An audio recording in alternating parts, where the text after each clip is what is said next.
All right, it looks like we're live here.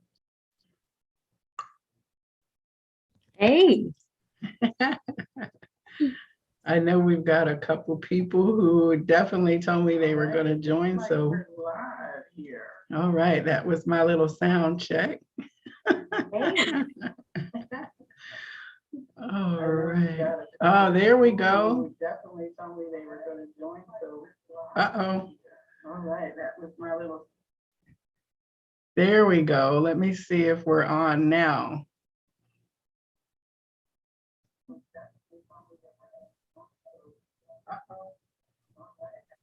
Yeah, I was getting the stereo effect. Can you still hear me, Alka? Yeah, I can hear you really clearly. Are you able to still hear me? Yes, I can hear you. Can you hear me? Okay, I had to mute on the Zoom. See, technology, I'm learning new things. You can hear me now? Absolutely, yes. Okay, excellent. Yes, I think there's just a slight delay on the, of course, as it streams through. I know, okay, Tanya's in the chat room. She says a thumbs up on everything. So we'll just give it another minute here before we get started. And let me say hello.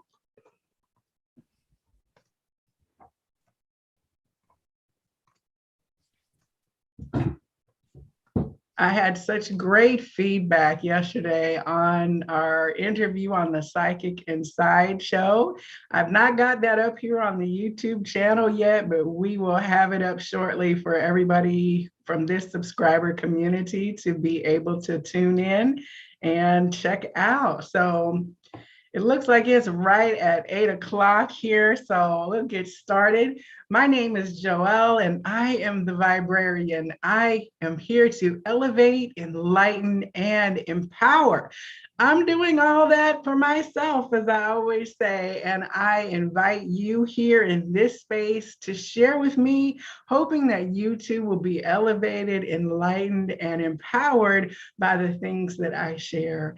I'm so excited this evening to, hello, Jacqueline. Yes, all the crew is showing up tonight supporting. Thank you. I'm so delighted tonight because I am all about information, and I know that this is going to be an evening of a broad spectrum conversation where my guest is going to share with us and answer all the nosy little questions that I have. So welcome to this channel tonight, Alka Kapoor, the shaman in the city and co-proprietor of Crystal Matchmakers. Alka, thank you for joining me this evening. Thank you. Thank you so much, Joelle. It's so wonderful being here 2 days in a row with you. I love it. I love geeking out on all of the questions you ask. You are such a great, you're not nosy, you're great question asker. So if there's such a term, so I love doing this with you. So thank you for having me. Well, I am just delighted because I think we all possess so much information that if we just take a moment and we pause and have a question, if we have a conversation with somebody and just hear them, I just believe that we are enlarged by that in even the littlest things. And so the other day, I posted a reading on my channel that was all about the tiger energy, and the tiger images were coming across so many different channelers and psychic informers were putting that information out, the big cat energy, but specifically the tiger. And in the comments, because I indicated that I did not know what it meant to be the year of the tiger, you popped up and were like, oh, yes, it is. And matter of fact, it's the water, something. So, and I was like, oh, what is that? Rather than digging in Google or Wikipedia, I asked you to come on this evening to share with us. So we're going to be talking about this Tiger New Year and the difference in the astrology system, I think, that is governed by that. And so if you would give our viewers a little bit of background about how you've encountered this information from your lived experience, and then we'll get into the dirt of it, the nitty gritty. Thank you. And thank you, Joelle, for trusting me and, giving me this opportunity to speak today. So just from a background perspective and for everyone's information, I've been born and brought up in Asia, in Southeast Asia, lived there most of my life in various locations. And I come from a country called Singapore. Singapore is a vastly multicultural environment. Ethnically, I am of Indian origin.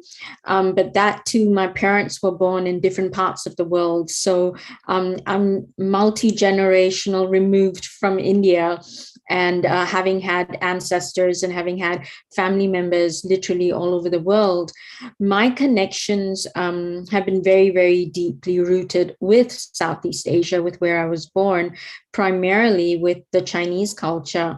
And as an adult, I've spent many years traveling within China, and I even lived in China for 8 months. So the study of astrology, knowing and coming from the Vedic astrology, as you mentioned yesterday, having been born and having astrology charts written 3 days after we're born, and having a naming ceremony, my name starting with A was based on my astrology. So knowing all of that and having all of that imbued as part of growing up, one other thing as part of growing up was the other cultures that were present in Singapore that were very much a part of our lives. So we grew up with, people from the Chinese culture, from the Malay Muslim culture, from the Eurasian culture, which is a blend of a European, Dutch, Portuguese, and Malay or Chinese. And obviously from many different Indian cultures, Northern Indian, Southern Indian. And so having been brought up in that environment, it was so natural for us to celebrate and know so much about our neighbors' cultures and where they came from. So I learned a lot of my Chinese zodiac information from Feng Shui masters that I got to meet, from zodiac or masters that I got to study with, who were my neighbors or parents of my friends or cousins of my friends, that we grew up with. And it was such a natural part of, oh, you're born in the year of the tiger. That means you are da da da da da. Oh, this year is the year of the snake. You have to watch out for A, B, C, and D. It just was part of what we did every day of our lives. Just lived that, imbued that. So it just became a part of our family, a part of who we are, celebrating the Lunar New Year, which is what Chinese New Year is. It's lunar festival, honoring saying goodbye to the previous animal. We are still this week in the year of the ox. And so saying goodbye to the ox and welcoming the tiger, knowing that it's the water tiger. It's just part of who we are and part of how we celebrate. And I say we because it's still so much a part of me.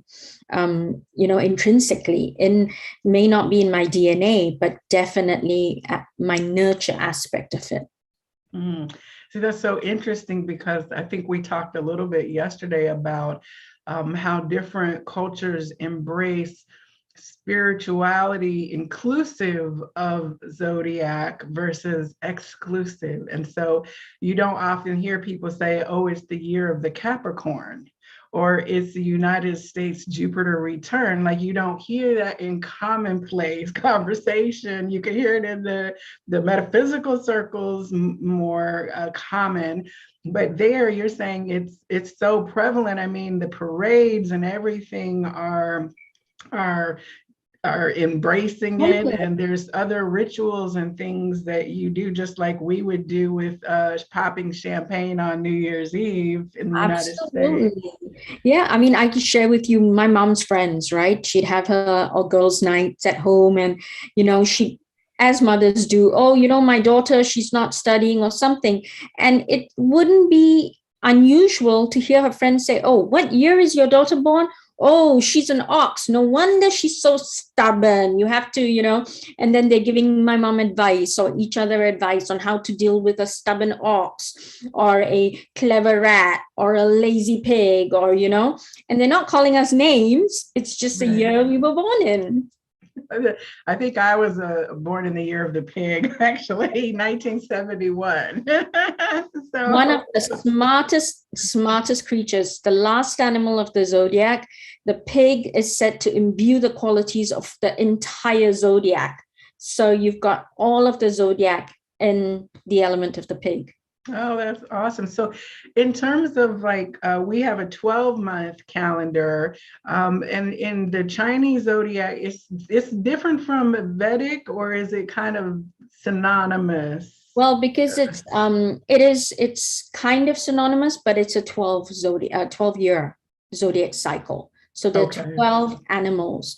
The Vedic, not so much into the animals, onto animism. The Vedic is more mathematical as opposed to the Chinese zodiac. And it's 13, right? In terms of the cycle with the lunar in that. Well, technically, because we say that about months too, right? Technically it's 13, but they're 12 animals of the zodiac. Okay. So one thing, I worked at a law firm 2 years ago that had a huge global coverage, and the HR department sent out a very informative email to everybody that was basically saying, it is not the Chinese New Year. It is like celebrated in so many other places other than China, as you said. So they were kind of like politically correcting the dialogue. But from what I understand, like the New Year, the lunar date itself may differ from Thailand. So while they observe the Chinese New Year in the broader sense, the Lunar New Year there would be different from what is celebrated there. Or am I misunderstanding that? It depends on where you are. So Lunar New Year is celebrated in Vietnam, Cambodia, Thailand, obviously China, all of Southeast Asia vastly, right? So that part. And so there is a slight difference in the calculation of the lunar date. So the Lunar New Year starts on a day and it's 2 days. So it's a 2-day, it's a 14-day event, but really it's a 2-day celebration, if you may. On the eve of the first day, so on New Year's Eve, families get together and have a reunion dinner. Now that may differ in different countries. So for most China influenced countries, it's the day before New Year. Some have it 2 days before, some have it on the first day, but vastly the day before. So it depends on what is that influence in your lunar calendar, the way you the priests or the monks calculate all of that, and when you actually celebrate. It is very, very common for the days to combine, but there are certain differences. So that's why, again, the move out of calling it Chinese New Year and saying this is the Lunar New Year, following the lunar calendar. So, I mean, you mentioned 14 days. Some of the elements of this observation of transition of energies, does it include like ancestor veneration in terms of like we find in Dia de Muertos in Mexico, that's very centered in that, bringing in the family ancestors as part of it? Or what are some of the other things that during this 14-day period that lots of things. So I'll address the ancestor worship. There is a culture of celebrating or honoring the dead for a month in the summer. Okay. And in Singapore, we call it the Hungry Ghost Festival. And it's a month. So it's a month of, they create paper money, paper houses, paper Mercedes, paper BMWs, paper dolls, all kinds of anything you would want in this world out of paper. And they burn it so that their ancestors have a good and luxurious life in the afterlife. So that's really completely separate from Lunar New Year and Lunar New Year festivities. Yes, absolutely. Ancestors, you have your altar with pictures of your ancestors, and you pray with them and you honor them. One of the biggest symbolism here is gold, prosperity, money. And so oranges symbolize gold. So we at a very young age, learned to go to our neighbor's house with 2 oranges in our hands, saying "Gong Xi Fa Cai," which is Happy New Year. And in Singapore, we call every elder uncle and auntie. That's kind of part of the culture, even if they're not related to you. So you'd go "Gong Xi Fa Cai," uncle, auntie. And so then uncle, auntie would go inside and come out and give you a little red packet with money. And so that's the tradition that, they're accepting this gift of gold that you're giving them, and the respect that you're giving them. And they're giving you the red packet called Hong Bao or Ang Bao in Chinese, with money in it. And if you are unmarried, however old you are, the elders or your family who are married will always give you Ang Bao or Hong Bao. You don't have to give it to anyone. So that's one of the really, celebrated and venerated traditions of Chinese New Year.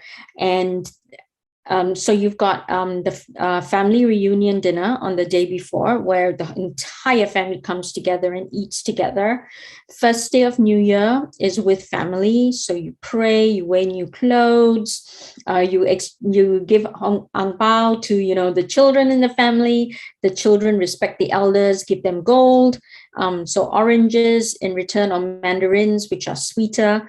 And then day 2 is to visit outside family or friends. And then the visitations continue. The parties continue. You go to each other's houses. There's always food. There's always drink. There's always merrymaking. You gamble. You play cards at night. So again, that whole exchange of money. So the modernization of Chinese New Year or the Lunar New Year has become a lot about prosperity and very centered around giving and receiving. For what I have learned from my masters in honoring their teachings is that it's more ancient than that, right? It's honoring and venerating the change of cycle and the change of energy. So what's happening is, we're coming out of the year of the ox being very steadfast, very hardworking, very, stoic, very strong. So we're coming out of that kind of a year into the year of the water tiger, which is the energy, water being the energy of flow, and tiger being the energy of raw nature. So looking at your raw nature and the year of action, because the tiger is that energy. So this is what the ancients taught us, that you're moving from one energy into the other, and that is what these animals symbolize and signify. And therefore you have to thank the previous year, that reunion dinner, getting together, to celebrate and say goodbye to the previous year. And then on the first day, new clothes, cleaned home, a lot of people redecorate their house. They buy new furniture. It's massive. And, you're entering a new year, the new energy, and you're honoring this new energy.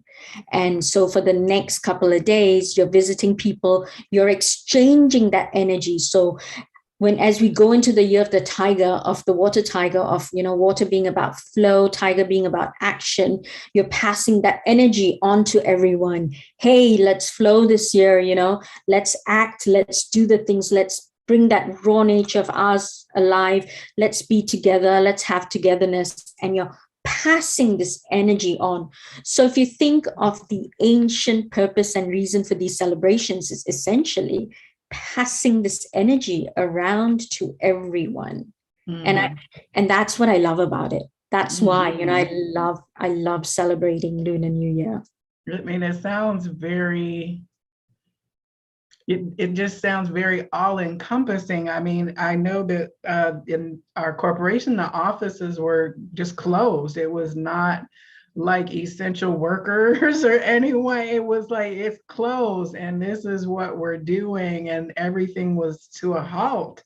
Is that accurate? That it's, Oh, yes. Everything's closed. Everything's shut. Yep, absolutely. Absolutely. No one works in Lunar New Year.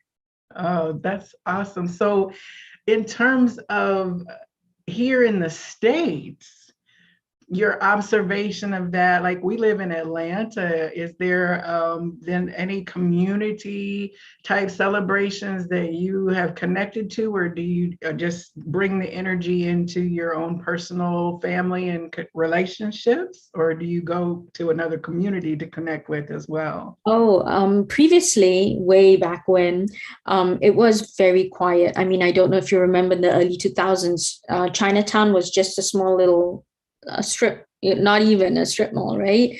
And so it was very quiet. But now there's actually, so another big thing is the lion dance or the dragon dance, where several young people, they don this big together again, this big massive lion or dragon, and there's drums playing and firecrackers going. And again, traditionally, they in Singapore, they travel around the city and stop by people's houses or people's subdivisions, and they open oranges or they'll shred a cabbage.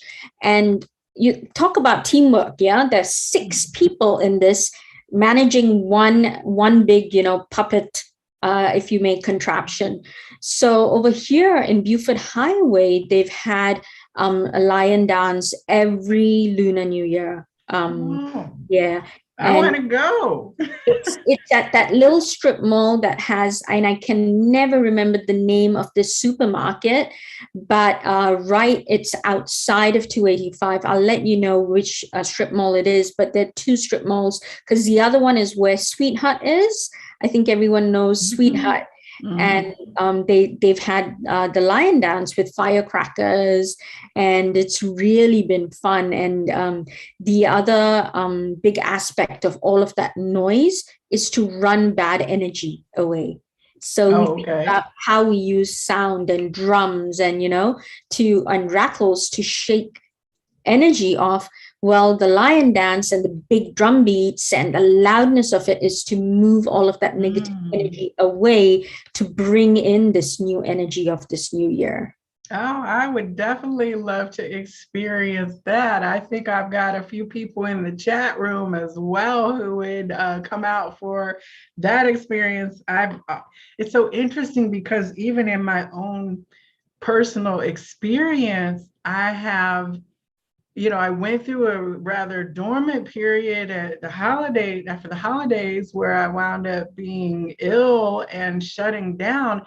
But as I've emerged from that, it's like I'm gaining this momentum of activity and excitement, and creative projects are flowing, and I've got things on my calendar. So I'm experiencing the manifestation without necessarily even being connected to it from a way of understanding. And energy, right? And you said it, Joelle, absolutely. Sometimes our mind gets in the way. But if you sit and, as we were mentioning yesterday, observe and feel, all of this is going to come. This knowledge is within you in some form or the other, in some lifetime in that part of the world. And it's just coming back to you. You've expressed everything the year of the tiger brings: creativity, energy, action, and that's absolutely embodying that tiger energy.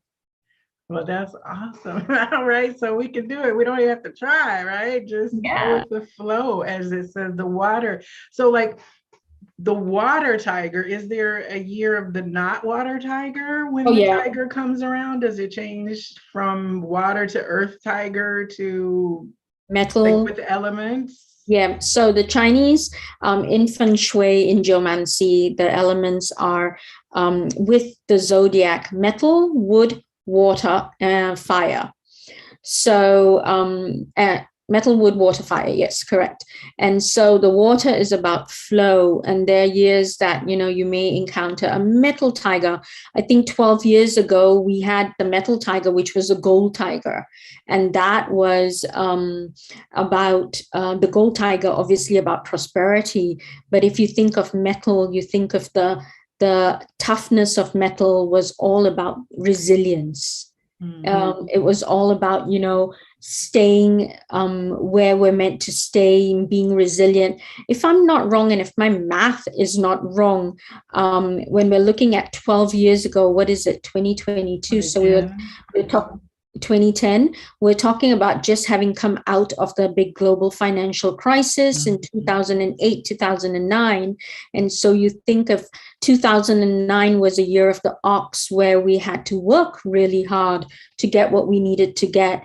And then came in the metal tiger, the golden tiger, where then things started settling and started looking up for everyone. The stock market started getting better. So that's that energy streaming in and pouring in.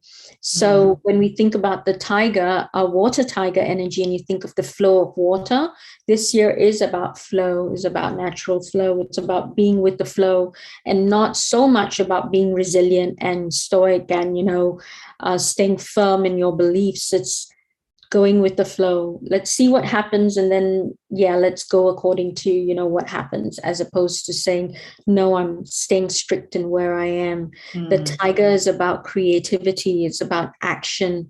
The tiger is about resilience as well.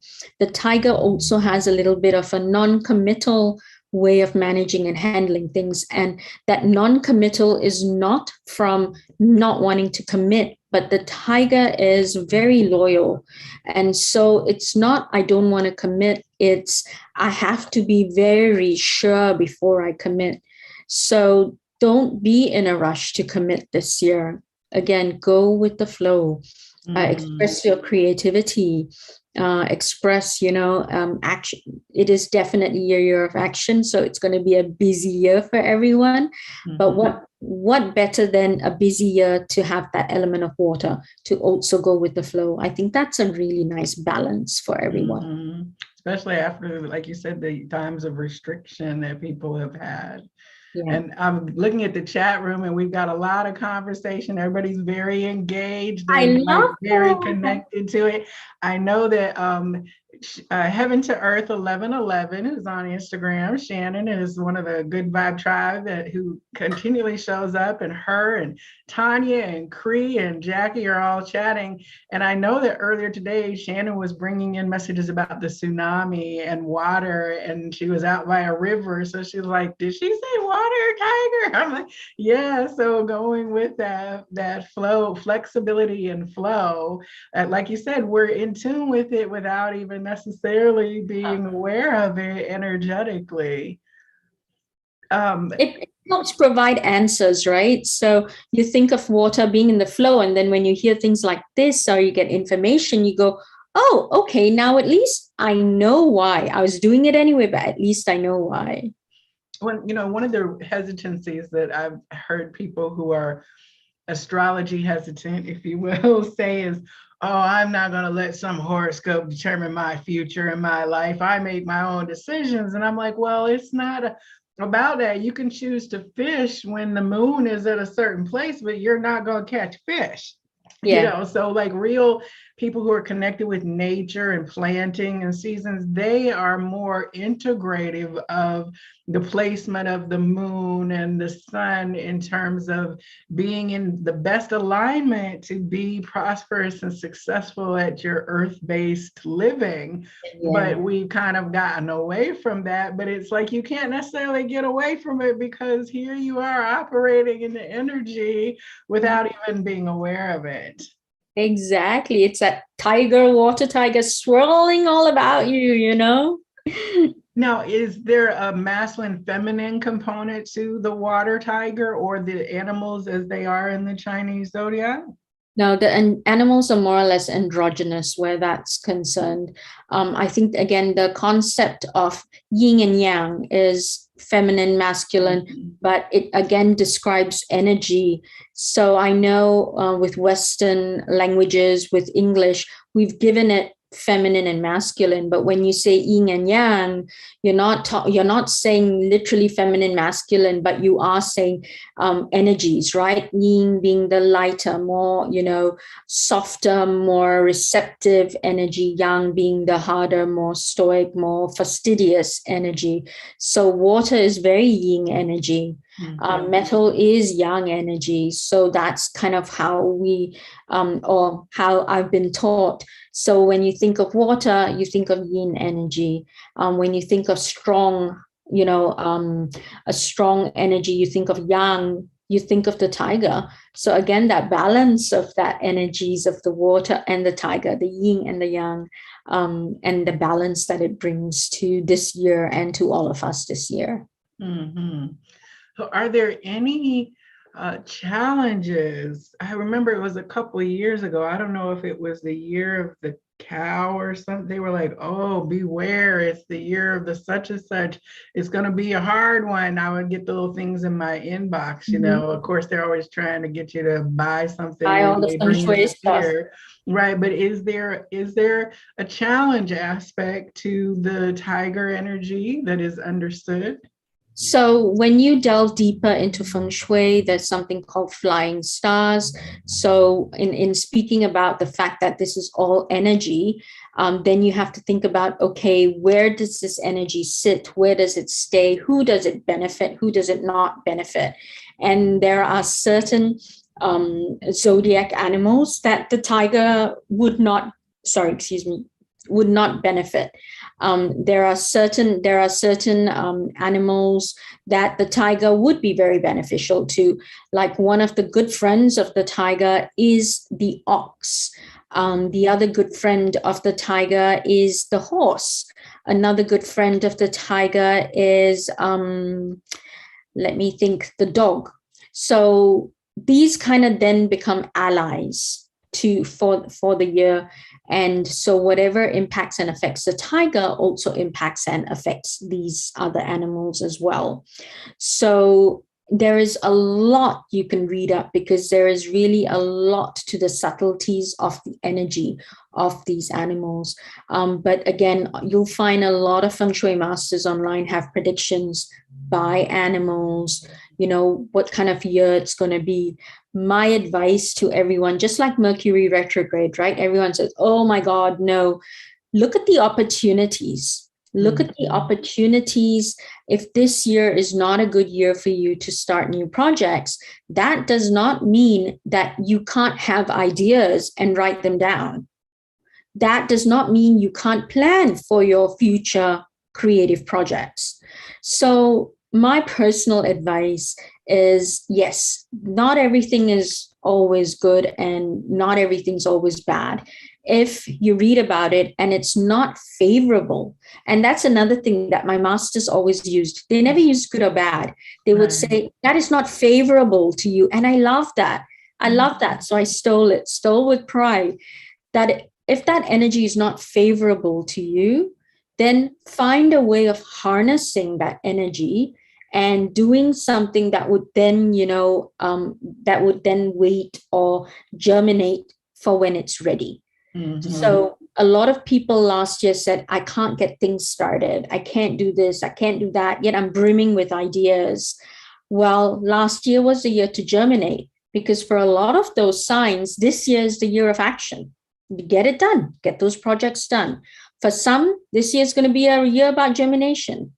And so go with the flow, get those ideas, germinate those ideas, sow the seeds, and then get into action when you're ready next year.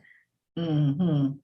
I'm trying to remember. I want to say that it was 2 years ago, maybe 3 at tops, whatever this little year that it was. I guess you said ox was last year. This year, I don't know what was before that, but I got constant inbox messages saying, "Uh-oh, it's going to be a challenge. This is the worst energy of the Chinese zodiac," or something like that. And I mean, when we look back 2 years ago, it definitely was a challenging year as we all entered the pandemic. But in our own, horoscope and signs, that's the thing of saying, a challenge aspect or a less favorable aspect or something to grow in terms of your signs tendencies that would be like, oh, their Libras are always flary and they can't ever make up their mind, they're indecisive.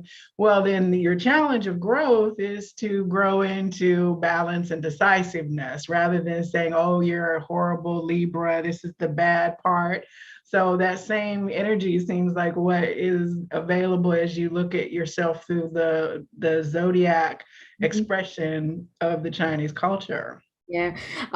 So it is very similar, like I mentioned, when my mom had her ladies' night and her friend was, oh, no wonder your daughter's so stubborn. She's an ox. Of course she'll be stubborn. So yes, there are definite traits, like I mentioned, the ox last year. There is a stoicness, there is a stubbornness. But if you look at that stubbornness as an opportunity, much like you said, like with Libra, right? Look at it as an opportunity to find that balance. So with the stubbornness, look at it as an opportunity for, let's take the tiger, the water tiger, and go with the flow, dear ox. Tigers, as I mentioned, they tend to be very action oriented, very raw in their nature, very loyal, but very non-committal, because they tend to overthink to the extreme before they make a commitment. So I wouldn't even call them non-committal. I'd call them, lengthy in terms of considering commitment. Then you've got the rabbit, after tiger, and the rabbits are very, very clever. They're one of the smartest they're very intellectual people. They're very fertile people, and that fertility is around ideas. It's around, a lot of things that can get done. But rabbits also tend to, scurry about. They hide a lot, so they throw an idea out there, but then they jump on another bandwagon soon enough. So they hop from place to place. Then you've got the mighty dragon and the snake and the horse and the sheep or goat. And then I'm thinking, what is after sheep or goat? Oh, then you've got the rooster, the dog, the pig, which is the last of the zodiac, and then it restarts, the rat, and then the ox. So when you're saying 2 years ago was the year of the rat. And if you think about the rat, that is the beginning of the 12-year cycle. Okay. So we just got off of the pig, which was the last, and we went into the rat, and all of this happened. But if you think about it, it actually happened in the year of the pig, because it started in the fall of the previous year in 2019, if you think about it. So it was that ending of that cycle, and then coming into the year of the rat, and then starting this 2-year cycle of resetting humanity. I really look at it as the attempt to reset humanity, to try and teach all of us what is really important. Where our energies, because our energies got at the ending of that last cycle, our energies got too much into corporate mentality, into money mentality, into greed, into wanting. Everyone got too used to their lives. I can relate to that. It was a shakeup that, as things are going in a way for planetary energetic movement, for sure. We've got a rat in the chat. We've got an ox in the chat. I'm a pig. I'm trying to see who else is in. Yeah, so far that's who we got. Who's my ox companion? Whoop, whoop. I'm an ox. I got this cute little ox last year. That is cute. So we talked a little bit about the ox. You've shared a little bit about the rat. Is there anything else like that you could expand on for those who are here? Absolutely. So we've got rat, we've got ox. Who else? Sorry, did you say we had? Just rat, ox, and pig for me. And I'm looking to see if anybody else has popped up. So we're looking at, I know 1971, 1972, I think, or 73. in terms of folks. So Yeah. we're all kind of in We're that. all So, kind of and yeah. the ox person Mhm. said, "Oh, how cute!" And went to your ox. So okay, I'll talk because let me talk to my ox buddy. So when you think about benefactors, and energetically again to countermeasure anything that is not favorable, then the zodiac talks about favorable friendships and benefactors. So a benefactor is usually the animal the year before. So the year before the ox, the year of the rat. So when you think of benefactors, then the rats are very much benefactors to the ox. And they going into partnership with a rat would be very beneficial to the ox. Making friendships with a rat would be very beneficial to the ox. And then the other two benefactors for the ox are the snake and the rooster. So if you count 4 years after, so from you count ox. So after ox, you've got tiger, you've got rabbit, you've got dragon, and you've got snake. So the fourth. So you count for the fourth animal is your good friend. So a snake, always good. Good to have snakes as friends, good to have snakes as partners, good to have snakes in the family, and good to do business with snakes. And the next friend 4 years after that is the rooster. So the rooster is another great benefactor, friend, and loyal companion for the ox. So in that way, let's go backwards and look at the pig. So the year before the pig is a dog. So for the pig, your dog is your loyal friend and benefactor. And dogs are loyal creatures anyway. So in making a partnership with a dog, it would be vastly, vastly beneficial to you as the person born in the year of the pig. So definitely the dog is your loyal companion. The dog is your benefactor. The dog is also, so if you want to seek financial advice or if you want to get into anything financial, a dog is a good partner to have for financial purposes. And then your other two mates, so your other two friends after the dog would be, so now I have to count with my fingers. So excuse me, it's funny, I keep the zodiac in my fingers, but not so much in my brain. So we've got pig, so you've got rat, ox, tiger, so rabbit's your other really good friend. And if you think about rabbit and the intellectual capabilities rabbit brings, that means that you and the rabbit, especially you, Joelle, would get along famously with the rabbit. And I think that's why you also tend to work towards Mark. Mark is a rabbit and very highly intellectual. So I can see where that instant friendship can definitely foster. So that's really fantastic and amazing. And then your other buddy after the rabbit would be dragon, snake, horse, the goat or the sheep. And the goats and sheep, again, are providers. They are very much salt of the earth, very giving people, very, very giving. They're very much the providers of the zodiac, and they keep to themselves though. They're not very boisterous. They're not very out there, but they're definitely givers. So always great to have a companion that's a giver. So you have an intellectual companion, you have a giver, and you have a very loyal companion for the pig. So yeah, and the other person we had was a rat. So let's see here. We've got, yes, Tanya is the year of the rat. So we also do have a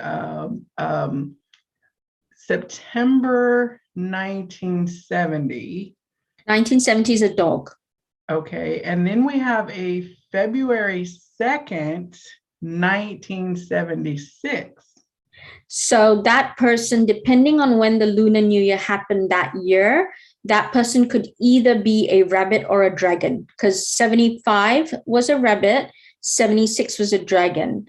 I think very highly this person is a rabbit, but we'll just have to check when the Lunar New Year was in 1976. Yeah, that's why I said February 2nd. I know it probably was a cusper, as we would call it in the regular, in the Western. There really is no cusp. So you have to see exactly when the new year was on the date that person was born.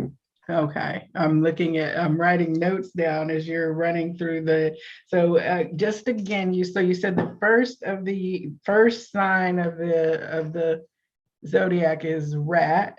Rat, yeah. Rat, and then the last is the pig. Pig. Yeah, so it's like, so in the lifespan of a typical person who is like say 80, if it's a 12-year cycle, then you're definitely only going to see like maybe 3 tiger years, maybe. Is that no more than that? No, my math is bad. Every 12 years. You'll see 6 tiger years. Of them. Okay. 7. Okay. Yeah. But you will likely not come back to the water tiger. You could. You could. Okay. Depends on how many years that the element cycle is. You could in your lifetime come across 3 metal tiger years. Okay. That's highly possible. Okay. So yeah, so we had what did you say, 1970 is a dog. A dog. Okay, the loyal. It's so interesting because as I correlate the Western astrology of where these individuals are, like a Capricorn to be in the year of Ox would be a similar energy because it's measured and consistent and hardworking and disciplined. Let me present you this challenge. A Taurus born in the year of the Ox. Whoa, that's you. Nobody's pushing you anywhere. But you will bow down a wall, right? You just won't be pushed to do it. No, I can't be pushed to do anything I don't agree to or I don't think makes sense. But I would lay my life down for people I care about, I love, and I would do anything for these people. So yeah, bore a wall down. Absolutely. So my mom's friend was not kidding when she said, oh, your daughter Ox. Oh my God, your daughter Taurus and Ox. Oh my God, good luck. That's a double whammy there. And it's so, I mean, it's truly so interesting. And I appreciate you just sharing so much wisdom. And you actually do you offer astrological insights as part of your client services?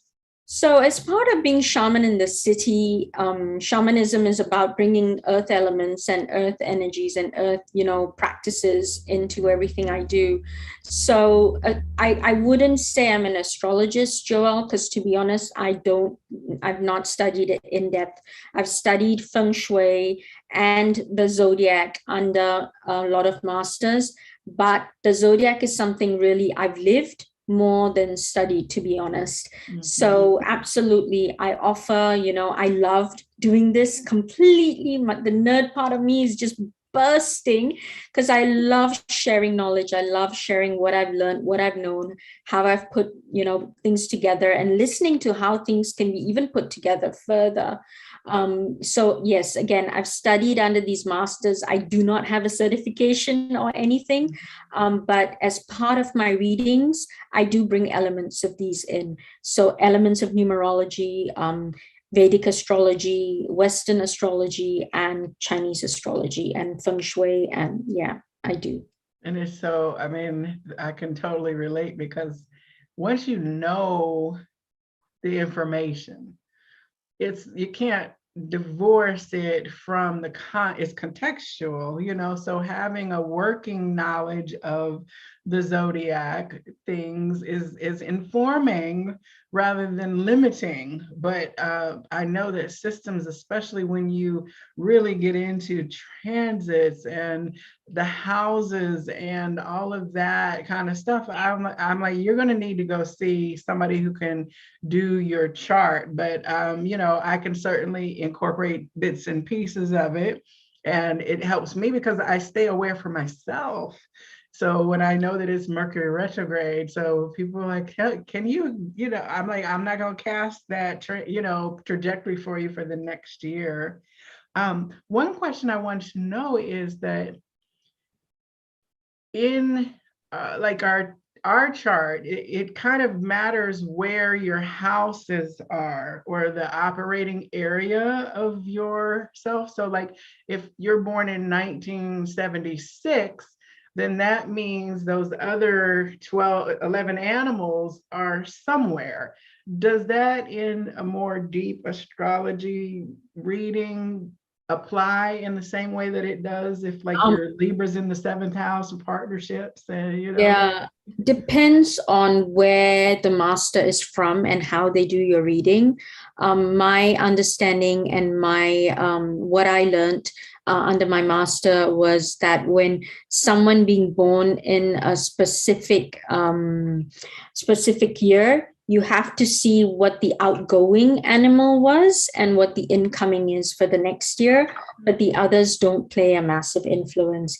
And the element of what element you were born into and what element of the year it is, that is what matters. The other things that matter, again, not so much of the other zodiac animals, but from a Feng Shui geomancy perspective, things called flying stars. There are 9 flying stars, and some are good and some are bad, and it depends on which direction it flies in from. So again, the other aspect of north, south, east, west. So some masters do take into consideration where you were born, whether you were born in the northern hemisphere, southern hemisphere, eastern or western, and that plays an influence on your chart specifically.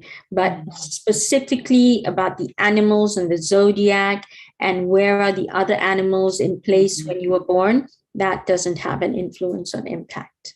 Okay.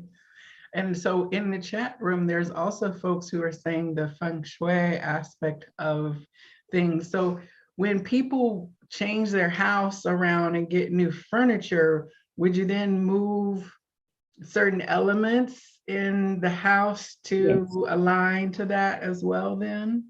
Absolutely, because directions of your house don't change, right? So for example, your southwest corner is about relationships, and most masters will tell you it's about love. Well, I've learned it's about relationships in general. So every relationship needs nurturing, needs love.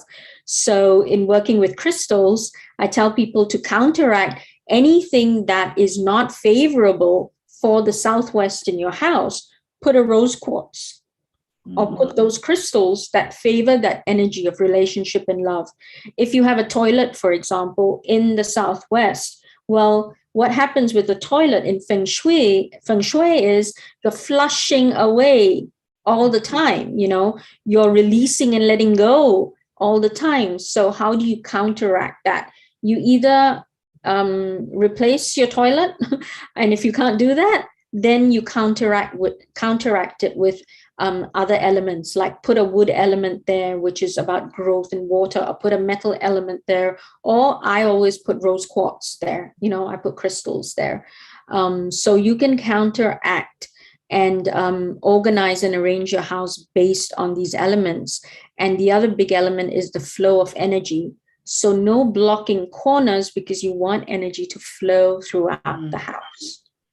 You would probably run screaming out of my apartment because of where I have haphazardly put things. It's like, I'm sure I broke rules of flow somewhere, although I do think I learned not to have my feet like pointing out the door in the bedroom, in terms of the access to the outside, you know what I'm saying? Yeah. I learned energetically sensitive to through my own body, like unrestful sleep and stuff, but I'm sure there's like great improvement that could probably be changed very easily. Yeah, absolutely. Do you do that as a service? Yes. Feng Shui is absolutely something I do as a service.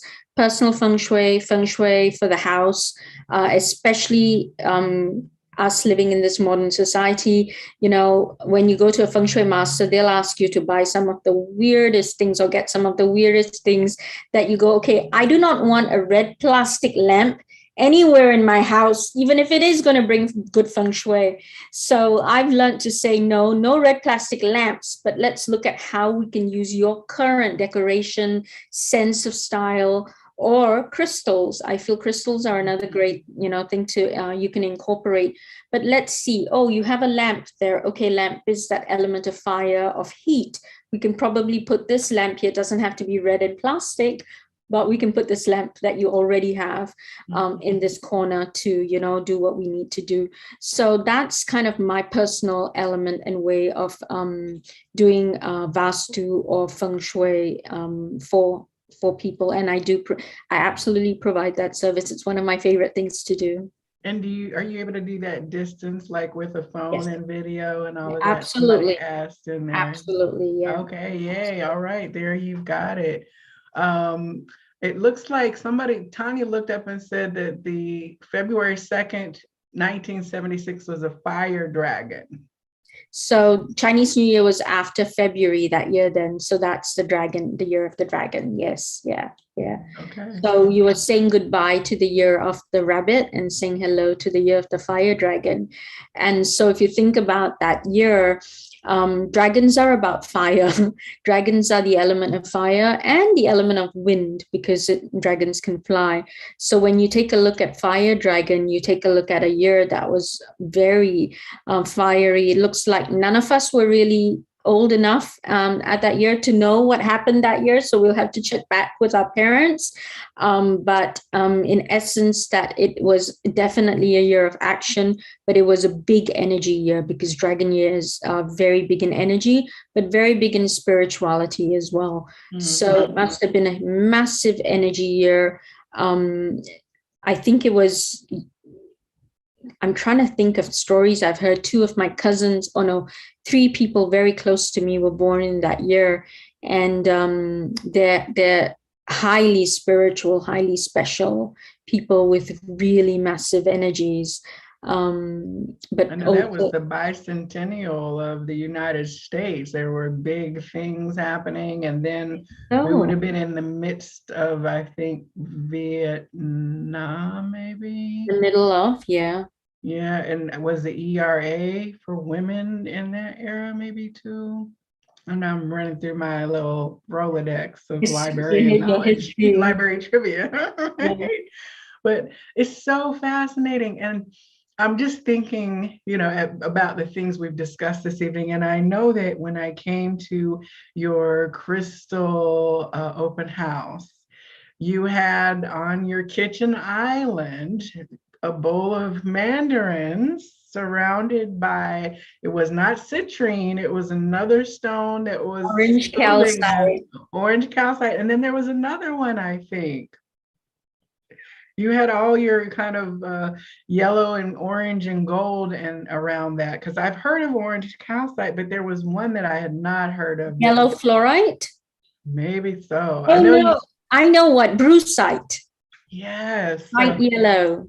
Yeah, so you had like the fruit there, but it was like the crystals were part of the fruit too. But that mandarin was more significant than what I realized in terms of your placement there, because what you shared about the gold earlier today. Yeah, so my kitchen is really in my wealth corner of the house. So I do tend to use a lot of yellow crystals in the kitchen because of digestive, and I want that sunshine. I use a lot of citrine, that sunshiny energy in the kitchen. So whatever I put in myself, whatever I cook, whatever I put in anyone who comes and visits me has that energy and that nutrition and that health and that brightness from citrine. So because of my training and because of my nurturing and knowing that mandarins signify gold and signify that vitality, I always put citrine with my mandarins, or in this case, I had those beautiful orange calcite that looked like little mandarins. And so it seemed perfect to kind of put them together. I also put citrine in my spice drawers. I put citrine, but I don't know if you saw the big citrine cluster I had by my stove. So to me, that my kitchen space, whether it's good that it is in that wealth corner, but it's all about that wealth of nutrition, wealth of knowledge. And it's in the middle of my house, which is my favorite place, which is, me standing and cooking, and I can see everything going on in the house. And I love that too. So yeah, so the mandarin and the orange calcite and the citrine and the brucite, all those yellow orange stones just speak to me about brightness, about prosperity, abundance of all of these wonderful things. Let me tell you, I looked at fresh mandarin juice today. Like, I will 9 times out of 10, I'll defer and I'll get mandarin instead of orange if I'm getting a fresh squeezed juice.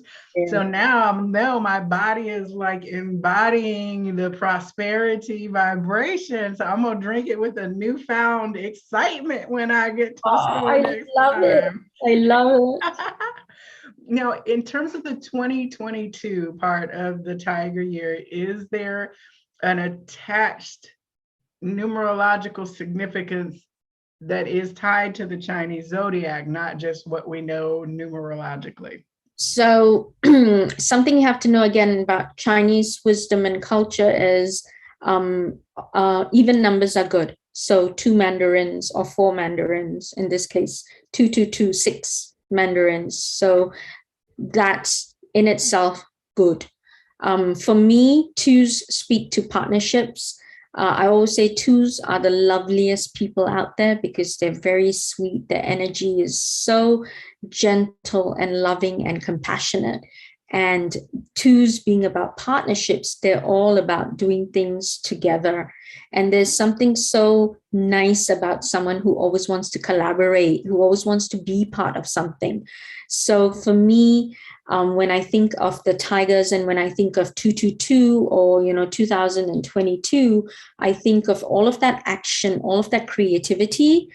You're going to find partnerships to be able to do something. So if you're starting a project, you will find the partner you're looking for. You will find the funding you're looking for. You will find, the paperwork that you need to get through will go through.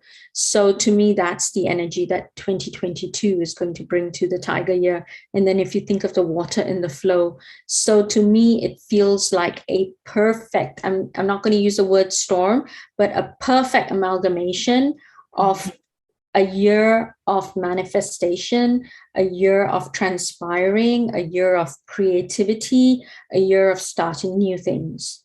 I've been speaking about co-creative partnerships and collaborations and balanced and harmonious dynamics between those that you engage with. So that's that yin and yang again as well.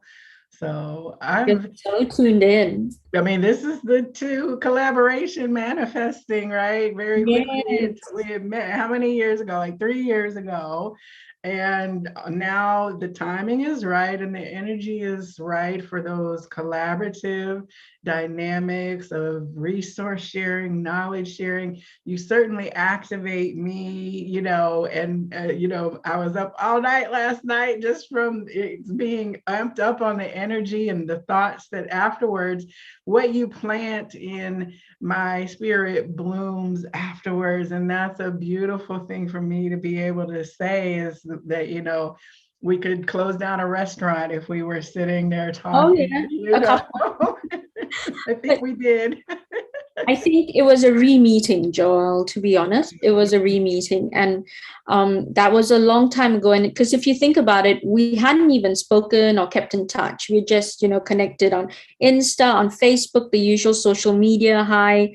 But last year, I think, again, that year of germinating, I think last year germinated those seeds for both of us. And I think Shasta just connected us and then it bloomed, right? So no, absolutely. I mean, Joelle, look at you. Wow, you bring all of this to people. You are so amazing. So I feel so honored that, you choose me to have this conversation with. So many people out there, so many masters out there you could have this conversation with, but you chose me. So I'm very honored. Thank you. That's all spirit. I'm thinking about another post that Shannon posted today that was a woman in 3 different phases. And it was like the seed phase, then the germinating phase, and then she had bloom as the last thing on it, and the ladies dancing with like twirling with the garland in her hair with the Oh my flowers God. blossoming around her.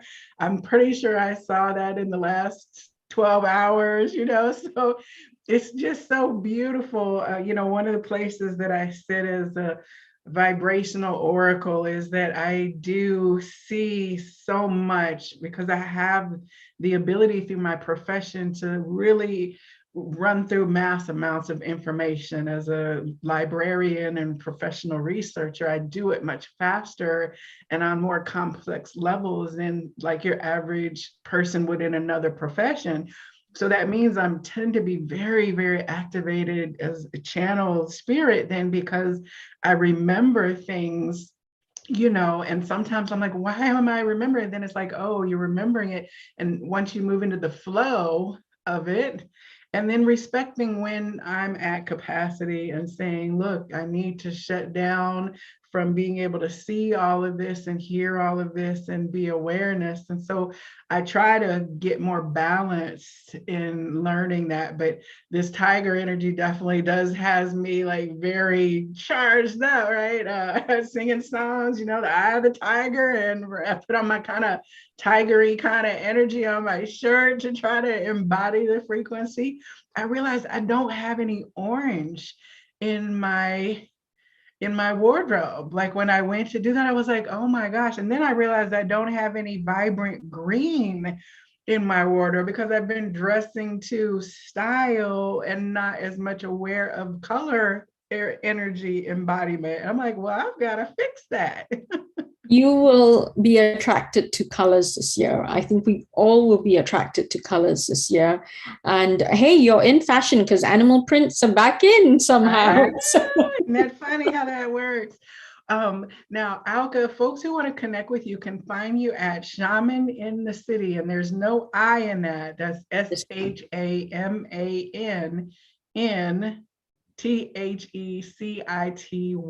and that is on Instagram. Now, on Facebook, Alka is co-proprietor of the Crystal Matchmakers, and as we talked a little bit earlier in this episode, like being able to give you a crystal prescription, in terms of your house or situation that you're going through, circumstance or energy that you're wanting to embody. You have an Etsy shop, and you also do personal shopping then through your extensive collection of crystal friends that you have in your inventory from all over the world. So that's at the Crystal Matchmakers on Facebook, and they can connect with you as well. And then an email address? The email address is the same, the Crystal Matchmakers at Gmail. Shaman in the City is at Gmail as well. And we have the Crystal Matchmakers on Instagram as well. Oh, okay. I have looked for you. I'll have to connect that. I don't know if I'm connected on that. I'll ping you with that. I need another crystal to want to jump in my cart. But I will put all of the links to how you can connect with Alka in the description box below this. And for everyone who has been in the chat room, this chat should come up. I saved it, so it should come up on replay for other people who listen to it. We've got a little competition here because Shannon is in Tennessee, and so she's talking about the Tigers. And I know that the Georgia Bulldogs fans in the chat room are like, we don't like the Tigers, but now they have to accept the energy, right? So maybe this will be a good year for Tennessee football in the SEC. I don't know. They've got some big shoes to chase. But we say dog and tiger, are they that you said they're companionable to each other? Dog energy and tiger energy? Did we say dog and tiger? I think we did. We said you did, yeah. They are, yeah. Yeah, so that's awesome. Now, for everyone here, we are going to have a conversation in the coming weeks about some of the crystals that you have. There were ones, like you said, brucite and pneumite, some beautiful, I can't even call the names of them because they weren't anything that I'd read about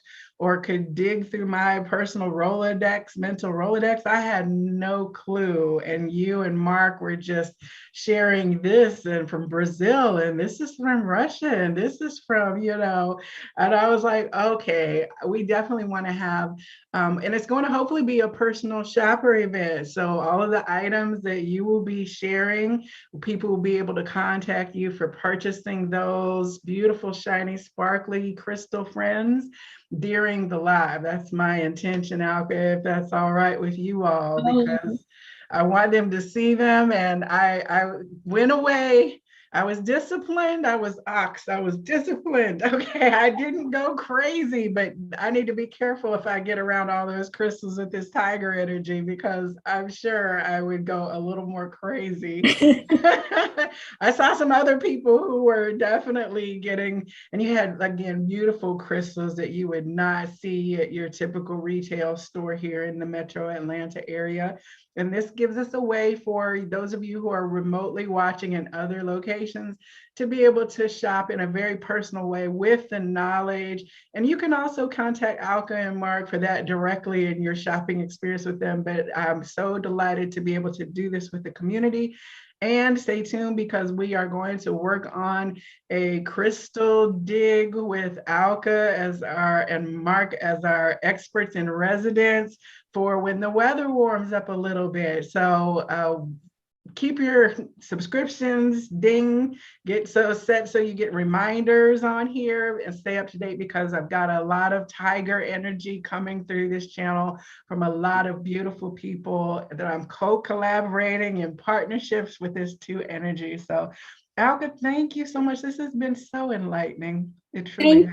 Thank you, Joelle. Thank you, everyone who's tuned in. And I'm so looking forward to this Tiger Year and everything that we're going to co-create together. So I am so excited. Thank you. And Gong Si Fa Tai. Happy Lunar New Year to everyone. And Year of the Tiger.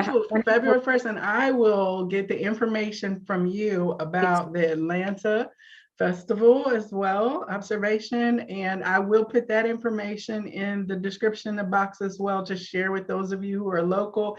We're gonna head on up there with the Good Vibe Tribe, and I know my nephew Jet, I'm gonna have to drag him out there. I mean, he would love it. He's 10 years old, and it will be kids love great experience for all of us. My inner child will be playing as well. I'm gonna say, yeah, all the children inside of us are just gonna be drumming along with you. I have a bag of mandarins with me. So, well, thank you to everyone this evening. Chat room, Good Vibe Tribe, thank you for showing up and for contributing your energy as well to this space this evening. And I will see all of you again for our next moment in time as we go with the flow. Alka, thank you. Thank you, Joelle. Thank you, everyone.